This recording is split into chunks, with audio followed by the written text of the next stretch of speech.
Hello, everyone. Welcome back to another edition of the new and improved Get the Facts podcast. Now, if you've listened to any of these before, you might be wondering, well, what's so new and improved? The good news is it's still the same great and factual information. The only thing that's changed is I had to change the name. It used to be called the Use Your Head podcast, and to be honest, it just had to evolve a little bit to better reflect the goals of the channel.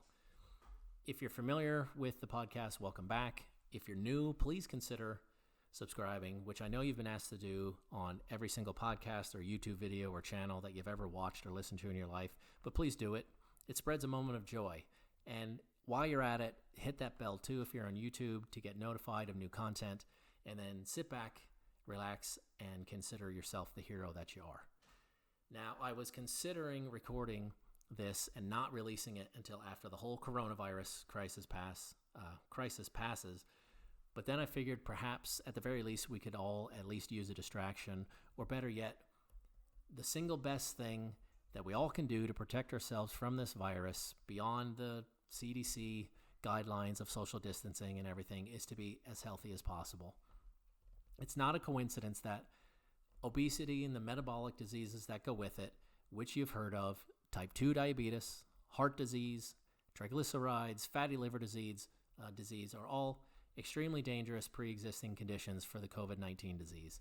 They all involve various forms of dangerous inflammation that occur throughout your body. And with all that inflammation in your body, it puts a tremendous amount of stress on your immune system, on your organs. And if you end up coming down with COVID-19, that's one of the reasons why you have such a bleak outlook. Now, that is scary, I admit, but the good news is these conditions are almost universally reversible. You've likely heard in my other podcasts, and that's a hint if you haven't before, go check it out, especially the metabolism one, that diet is probably the easiest way to reverse these metabolic diseases. I personally pitch the low carb or ketogenic lifestyles. At the same time, I've come to an understanding that a lot of people struggle giving up the carbohydrates in the standard American diet, or they still believe that ketosis or lacking carbohydrates is dangerous for your body.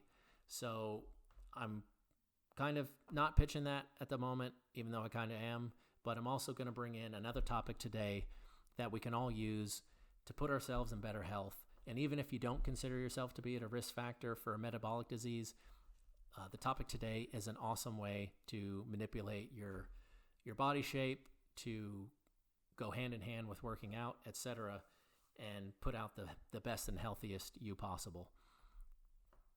So before we get into today's topic, I have to do my standard disclaimer. I am personally not a doctor. I'm simply the head nerd in charge, and this is not medical advice. So with that out of the way, let's get into it. Today's topic is fasting. What is fasting? If you haven't heard of it by now, fasting is just what it sounds like. It's fasting or consuming no calories for a certain amount of time. Now, fasting is then additionally broken down into different periods. So you can have anything from partial day fasting to several day fasting to week fasting and beyond. And then beyond just periods of time, it's also broken down into dry fasts and water only fasts. For the purpose of this podcast, we're going to only be discussing water fasts. And the reason for that is because dry fast can get a little bit on the dangerous side, and with that in mind, you should consult a doctor and let them take it from there. Now, who can fast? Awesome news is that anybody can fast. I'm going to make a point here that pregnant women, or people that aren't in good health should check with their doctor, but they should check with their doctor for almost everything. So this isn't anything, enhanced or dangerous. And then also, I want to make a special point, though, for diabetics. This can be an incredible tool. There's a lot of information out there. But for diabetics, specifically type 2 diabetics, you have to consult your doctor.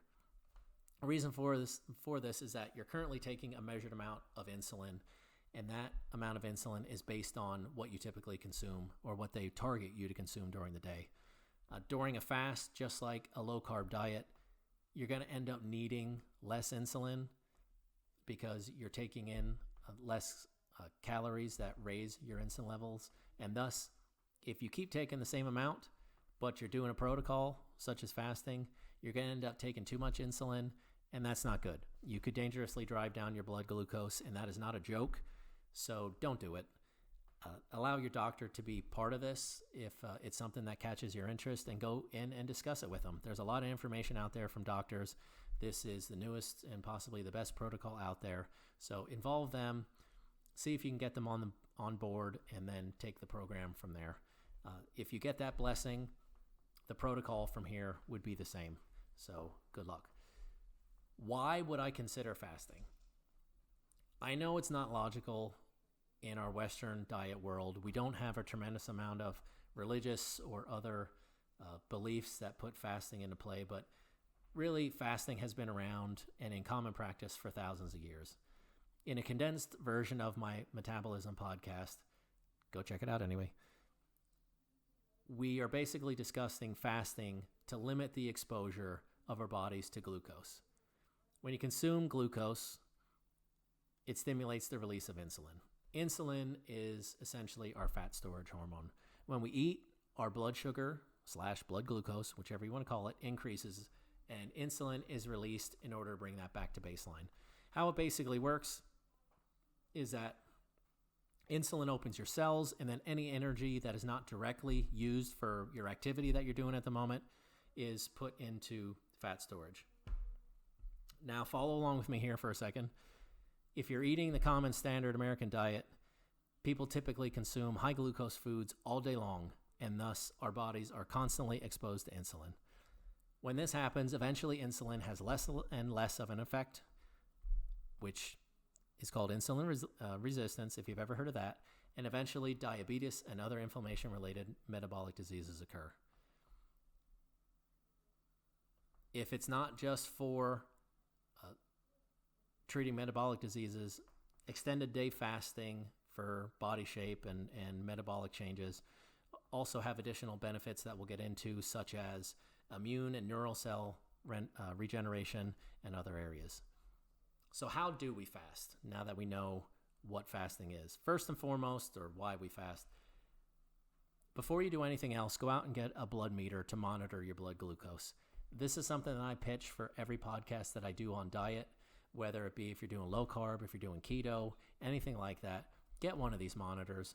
They're super cheap. They're super easy. You just take a little bit of a blood sample. You get a reading in a couple seconds.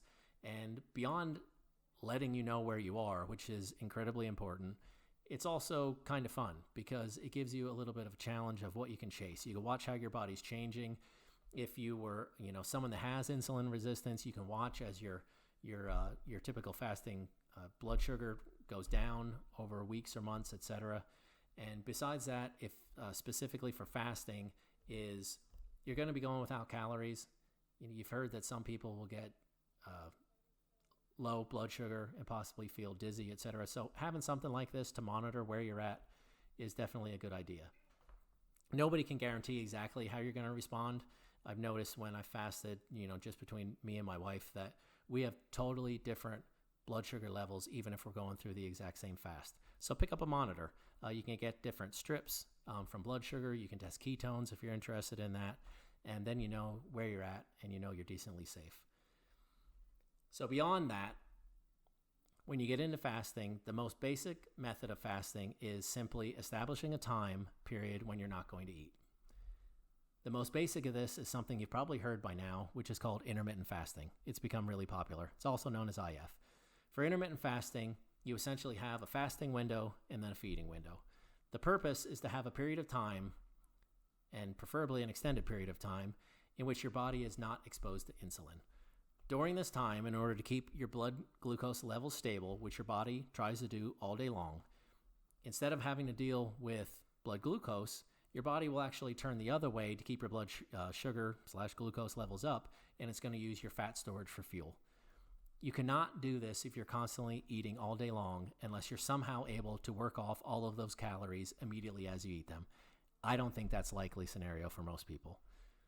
So some common fasting windows are 14 hours of fasting, 10 hours of feeding, or I actually prefer and fall into myself for a 16 to 8 period. Essentially, just like the other period, 16 hours of fasting and then 8 hours of feeding. I typically eat between the hours of 12 and 8 p.m., but the cool thing is you can manipulate this to fit into any window of time in your lifestyle. Doesn't matter what shift you work, or if, it doesn't matter. You can always pull this off and put in a feeding window.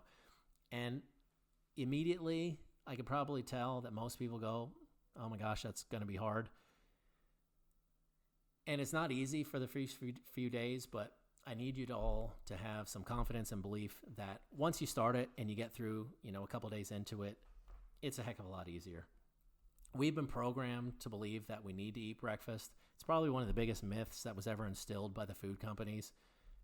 And thus we've done it for so long that when you get into intermittent fasting, especially if you're into, an afternoon feeding fasting window like I am, it's hard, but the amazing thing is after a couple of days, that really seems to go away. And you really don't tend to get hungry until you start to enter, the near hours of your feeding window. During the feeding window, it's also important that if you can, consume healthy fats and proteins more than carbs, and you're going to get even more benefits. But once again, I get it by now. Even if you're going to continue to eat the different carbohydrates of potatoes, beans, pasta, etc., at least by having this feeding window and then that extended fasting window, at least you're getting a fair amount of benefit from your body not having that constant insulin exposure, and it can really be a dramatic improvement. During the fasting period, obviously the restrictions are against food. The good news is that you can have water, you can have black coffee, which I find terrible, but I can do it. You can have tea, essentially anything that isn't sweetened or has calories. Now, there is a bit of a debate whether you could have like a Coke Zero or a Diet Coke, something that has supposedly 0 calories, because there's some evidence that shows that artificial sweeteners might trigger a brain response that releases insulin. That's not clear cut yet, so it's something that you're going to have to take a risk on your own. The other cool thing about intermittent fasting, obviously you get the most benefits if you're able to do it 7 days a week. But if you're not, you can tailor it to whatever you want to do. The most benefits 7 days a week, but you can also do 5 days on, 2 days off. You can spread those 2 days throughout the week if you want to. Yeah, there's people that only do the fasting once or twice a week. The more you do it, the healthier you're going to be. But once again, it's not a hard, restriction, and you can do it as needed. With intermittent fasting out of the way, we'll take the next plunge into the next deeper fast, and that is a full 24-hour fast. This is extended from intermittent fasting. Essentially, 24-hour fasting takes that fasting window and simply enhances it to a full day. Some clinical studies suggest it also lowers certain coronary artery disease-causing chemicals within your body.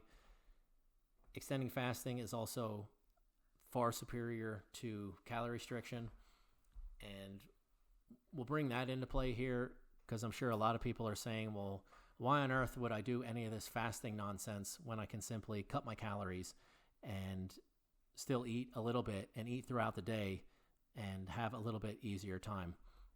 It's probably not an easier time. Multiple studies are showing, including huge studies that were performed on the Biggest Loser contestants, that calorie restriction results in a lower resting metabolic rate, which in a nutshell means that the more you restrict your calories and the longer you do it, the slower your metabolism becomes. Thus, even if you eat a limited amount of food, your body burns less and less, and more of that is going to go into fat storage. Fasting appears to not slow metabolism and also appears to protect muscle mass, which is pretty cool. So if you do calorie restriction, you end up not only slowing down your metabolism, but it also typically ends up burning muscle. They don't show that with fasting, whether it be intermittent or extended fast. Once you do that a couple times, it also gets a lot easier. Now, 24-hour fast is not something you're going to do a lot. A lot of experts recommend that you could probably take care of doing once, maybe every quarter, once every 4 months, whatever's easy. I try to target and would love to target a little closer to once a week, but at the same time, fasting is really cool because you can simply do it, see what your results are, monitor it with the different blood kits that are available, like I mentioned earlier, having a blood meter, and you can see how you feel, and you can really tailor this around to whatever you want to do. Beyond 24-hour fasts, now we get into the truly psycho stuff. These water-only fasts go a little bit away from just helping with insulin resistance or improving body type and doing fat loss, and we get into something totally new, and that's a phenomenon known as cell autophagy. Essentially what this is that as you age, your body has a bunch of cells running at fractions of their potential.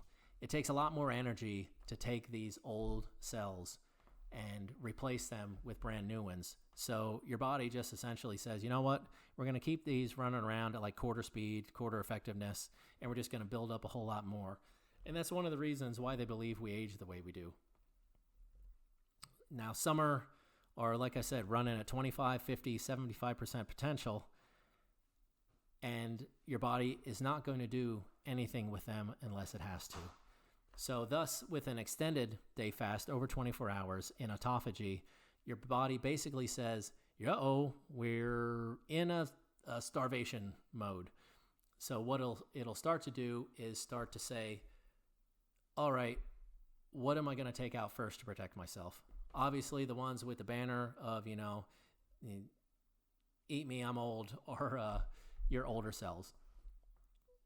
Now, this will take all different kinds of cells from in your body. It consumes the worst first, and then after it's all done, the cool thing is it will cause your body within the following days and weeks to produce brand new cells. So this can be anything from immune cells, it can be brain cells, and like I said, the result is that your body regenerates new cells, and it takes the place and thus increases your performance. One of the other cool things that's found out from extended day fasts is also with calorie restriction, you have the phenomenon where if you happen to be obese and you start losing weight on calorie restricted diets, is the problem of having looser skin. Fasting is possibly showing that when you go into these starvation mode periods, which I know that word scares a lot of people, and try not to let it, it's just a phenomenon that your body's able to recognize, is that your body will not only consume cells, but it'll also consume the excess skin cells. And thus, they're starting to show that a lot of people that do fasting instead of calorie restriction don't have the droopy skin when they're all done. Now, it's not easy. If I can deviate a little bit from the partial script I'm using here, is I think I've done now 3 72-hour fasts. Day one, just like as I pitched the 24-hour fast to you, isn't that bad. If you can, easily, intermittent fasting of 16 hours and then feeding for 8 hours is, I think, super simple. So then taking that 16 hours and extending it to 24 isn't a whole lot different. For a lot of people, if depending on how you time it with the day before, it's essentially just not eating and then going to bed. But this 72-hour and beyond is a whole different thing. Day one, you handle pretty good, and you're like, all right, I've done this before. To be honest, by day two, you start to think about food a little bit more. And I personally start to feel a little bit, you've got probably a little bit of hunger growling and things like that. Now, it is easier if you do like a low carb or keto diet before you do these, because your body's already used to running off of fat for fuel most of the time. So if you go into fast, full blown eating, 100 grams of carbs a day or more, your body might be even more shocked. But even for me, who typically is running around in a lower carb or keto state, day two, you're hungry. And let me tell you, you wake up on day 3 and you're probably wondering why the hell you're doing what you're doing. And I don't mean that in a way to try to keep people from doing it. But look, some of this stuff isn't easy, and including things for being healthy. Like going to the gym isn't easy. You've got to commit to it. If you're lifting weights, there's a certain amount of pain with that. When you're doing cardio, you got to run, you got to push yourself. So the idea that different things that you can do metabolically are just going to be walks in the park isn't really, a believable scenario anyway. So I figured I'd give you the straight dirt on it. And beyond that is you have to be able to try to keep goals in mind. It may not sound easy, and when you do it, like I said, the couple-day fast is pretty hard. But I think we'd all probably agree that, especially in a time like this where we're all scared out of our minds, or at least it's in the back of our minds in regards to this virus going around, breaking free of things like obesity and diabetes that put us at risk, real, legitimate, no joke risk of dying from this thing, and increase our chances that that's going to happen, is probably chains that are worth taking a little bit of sacrifice for. And at the very least, a lot of us, especially if you're older, we can go to the gym a lot and still have areas where we're just not quite satisfied. So maybe, just taking a little bit of that, additional hard parts and doing something like fasting can really just get you over the top. So that is it. That's fasting in a nutshell. I think I said in the beginning that extended day fast can go even beyond 3 days. That's the most I've ever done. Some of the people I follow, the medical experts and whatnot that are into this, they've pushed themselves to like 6 and 7 days. I'm interested to try it, but honestly, I just haven't gotten the focus to be able to do it. If you want some nerdy stats, the longest fast in the world was 382 straight days of a gentleman doing a water-only fast with vitamin supplements, and he lost almost 300 pounds. Guy was 456 pounds, and 382 days later, he was 180 pounds and didn't have the droopy skin. And I think that is amazing. So, as always, thanks for listening. You can ask questions depending on the platform. If this is on YouTube, or I'll end up posting to Facebook and other media platforms, feel free to ask questions. You can always send me podcast topics that you think would be pretty cool, and I do all the hard nerd work and look it up. You can find me on my social media. My name is Ryan Achenbach. I'm the host of these podcasts every time, and like I said, I'm the head nerd in charge. I'm at Ryan Achenbach on Twitter, Ryan Achenbach on Facebook, Ryan Achenbach on YouTube. That is ACHENBACH. Bye.